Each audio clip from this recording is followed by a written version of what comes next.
Un important promoteur immobilier de l'Anaudière a été arrêté ce matin en lien avec la tentative de meurtre d'un avocat de Mont-Saint-Hilaire. C'était survenu en mars dernier. Les enquêteurs de la Sûreté du Québec ont épinglé Jean-François Malo, un homme d'affaires, dans sa résidence de Joliette. Marianne Lapierre.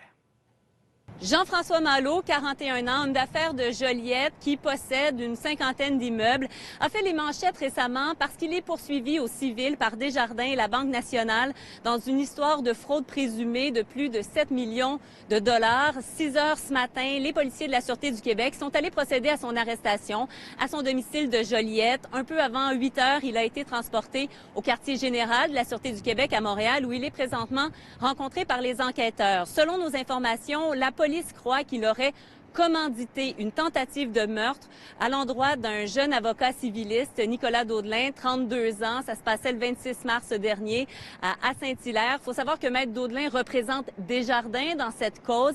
Il a été donc tiré à la jambe à travers la porte de sa résidence.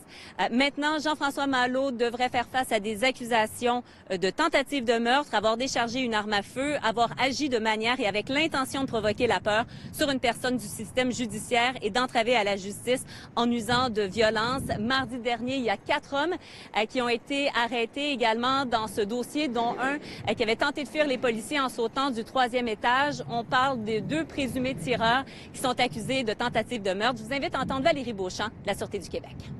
On se rappelle là, que mardi, 4 individus ont été arrêtés, dont 3 perquisitions là, dans le secteur de Brossard et de Longueuil.